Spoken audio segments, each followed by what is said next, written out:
નમસ્કાર, બેનિફિટ ન્યૂઝમાં આપનું સ્વાગત છે. હું છું મહેશ. હાલ ગુજરાત ઉપર એક વરસાદની સિસ્ટમ સક્રિય થઈ છે અને એના કારણે ગુજરાતમાં ઠેર ઠેર એટલે કે મોટાભાગના જિલ્લાઓમાં વરસાદ થયો છે. જો વરસાદની વાત કરવામાં આવે તો સવારથી લઈને બપોરના 4 વાગ્યા સુધીમાં ગુજરાતના 72 તાલુકાઓમાં વરસાદ નોંધાયો છે અને સૌથી વધુ આજે છોટાઉદેપુર અને ગીર સોમનાથના સૂત્રાપાડામાં 1.5 ઇંચ જેટલો વરસાદ નોંધાયો છે. એટલે કે સમગ્ર ગુજરાતમાં ક્યાંક ને ક્યાંક છૂટાછવાયા ઝાપટા અને ક્યાંક ભારે વરસાદ નોંધાયો છે. તો આ સમગ્ર સિસ્ટમ કેમ સક્રિય થઈ છે અને આગામી દિવસોમાં ક્યાં ક્યાં વરસાદ પડી શકે છે એ આપણે વિગતવાર જાણીશું હવામાન નિષ્ણાંત પરેશ ગોસ્વામી પાસેથી.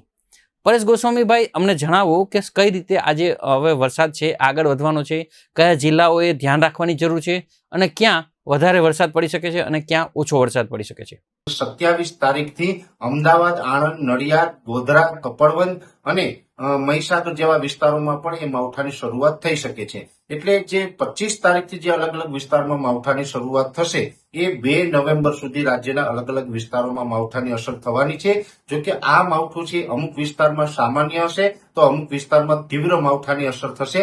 જેમાં ખાસ કરીને સૌથી વધારે અસર છે એ દક્ષિણ ગુજરાતના વલસાડ, વાપી, નવસારી, સુરત, ડાંગ, આહવા અને બિલીમોરા જેવા વિસ્તારો છે એ તમામ વિસ્તારોની અંદર તીવ્ર માવઠું થાય તેવું અનુમાન છે. ત્યાં પણ પવનની ઝડપ છે માવઠા સમયે 35 થી લઈને 40 કિલોમીટર પ્રતિ કલાકની ઝડપે ફૂંકાય તેવી શક્યતાઓ છે.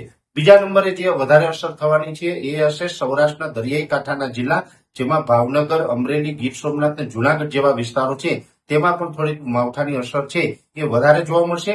પશ્ચિમ સૌરાષ્ટ્ર જે દ્વારકા, જામનગર, પોરબંદર જેવા વિસ્તારો હશે ત્યાં વધારે પડતા ઘાટા વાદળ થશે અને છૂટાછવાયા ઝાપટાઓ જોવા મળી શકે છે.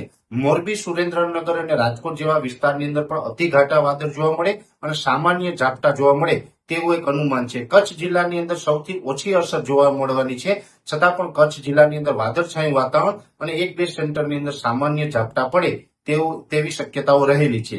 ત્યાર પછી મધ્ય ગુજરાતનું વિરમગામ, આણંદ, નડિયાદ, ખેડા, વડોદરા અને કપડવંજ, અમદાવાદ અને ગાંધીનગર જેવા વિસ્તારો છે એમાં વધારે પડતા ઘાટા વાદળ થશે અને આ મધ્ય ગુજરાતના વિસ્તારમાં પણ એકદમ છૂટા છવાયા હળવાથી સામાન્ય વરસાદ પડે અને એ પણ છૂટા છવાયા વિસ્તારમાં હશે, દરેક જગ્યાએ નહીં હોય.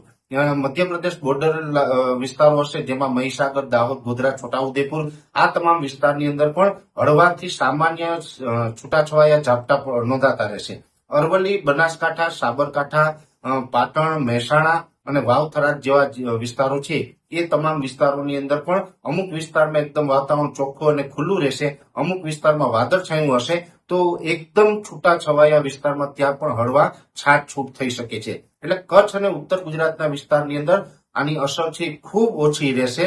મધ્ય ગુજરાત અને પશ્ચિમ સૌરાષ્ટ્રમાં સામાન્ય અસર અને સૌથી વધારે તીવ્ર અસર છે દક્ષિણ ગુજરાત અને સૌરાષ્ટ્રના ભાવનગર, અમરેલી, ગીર સોમનાથ અને જુનાગઢ જેવા વિસ્તારમાં જોવા મળશે.